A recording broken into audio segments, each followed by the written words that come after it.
In this part, we will discuss the basis of international law. We will look at the different roots of international law and on what principles is the entire subject based on. We have discussed the definitions of international law.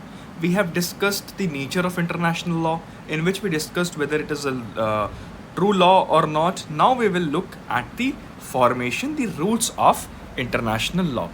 So, for that, let me begin uh, that about the history and how different theories developed. Okay, so we look at the historical development of international law, but we have seen that how the Greeks and the Romans used ambassadors, and we have the evidence of using of international law in usages of war in ancient Egypt, in India, in Greek, and even in Roman empires. Now, the present day international law, it owes its origin to great jurist Grotius. Okay, Hugo Grotius, whose work, which is known as De Jure Belli ac Pacis, 1625. Okay,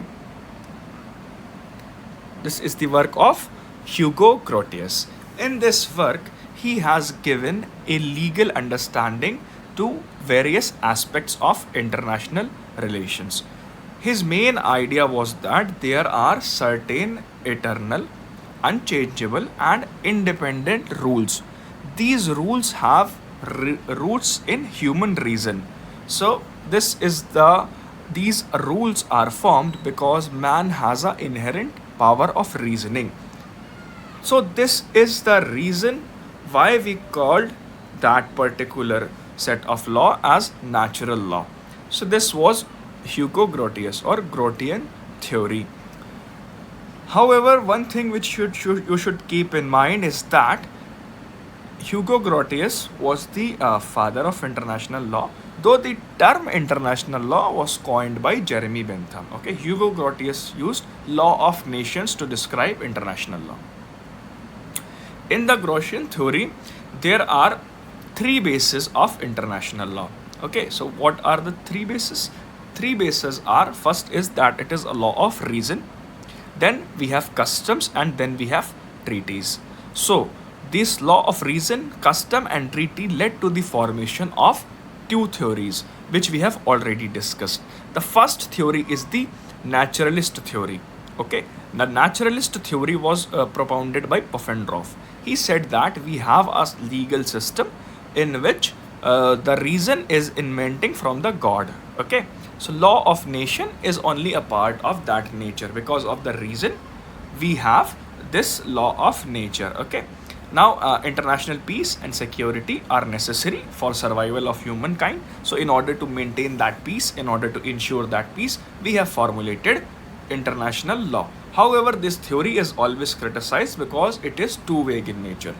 Then we also discussed positivist. Positivist believed that it is through the customs and treaties which came into existence as a tacit consent of the states. Because of the consent of the states, we have custom and treaties, and here there is no rule of morals. These two theories are already discussed. Now, the third theory, which formed the basis of international law, is the electic theory. Now, in scholastic theory, the views are both comprising that the views of naturalist and the views of positivist are extreme views. Now, this theory gives equal weightage to both the views and say that these both views are correct. Now, the true basis of international law is sociological theories tend to support naturalism. Okay, so the propounders or the believers of sociological theory believe that the basis of international law is naturalism, because international law is based on social interdependence and aims at bringing social justice. So the natural law underlines even at the positive law custom, which is only an expression of this social interdependence. What a scholastic theory believes that it is the combination of both naturalist and positivist. Okay, in naturalist theory, we have positivist aspect of custom and treaties. Okay, and it is only a expression of our social interdependence. So there are three theories. First is the positivist. Okay, positivist, then we have the naturalist,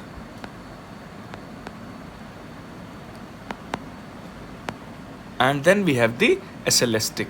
Okay.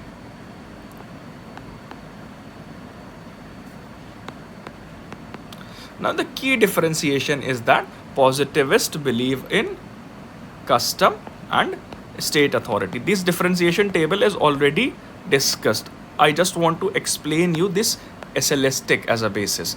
And in naturalist, we believe in morals. Now when we combine the custom and state authority of positivist and the moral approach of naturalist, we get the essayistic theory. So essayistic theory of basis of international law is nothing but an expression, a collection of both positivist and naturalist. So it is a middle path. So essayistic theory doesn't go into extremes. Positive goes into another extreme, naturalists go into another extreme. Essayist tries to find out a middle way between them. I hope this basis as a theory is now clear. Now, some of the jurists believe that international law is a weak law. Okay, why they have this opinion? We will discuss it now, because this is the attack on the basis of international law. Now, G.J. Stark has clearly expressed that international law is a weak law. Okay, existing international machineries and the operating procedures, the conventions, are not comparable and they are inefficient to state legislative machineries. What legislative machineries we are having for international law is very insufficient or incomparable when we compare it with the state's legislative machinery. So, what are the weaknesses in international law? The first weakness is that there is no effective authority to enforce the law. Second is that the ICJ has lacking the compulsory jurisdiction, because in ICJ the parties agree to bind themselves with the decision. Okay, so the court does not have any real power to enforce its decisions. Okay, it is dependent on the member states. As it, when comparing to the rules of state law, the rules of international law are very uncertain in nature, because they are expressed in treaties. Okay, and treaties are between different countries, so there are a lot of treaties and a lot of rules and a lot of confusion. Okay, so these treaties are also formed with the intention to get a lot of scope for changing the needs according to the wills and fancies of the state. Okay, so there is a lot of scope for manipulation in these treaties. Next critique is that there is no sanction.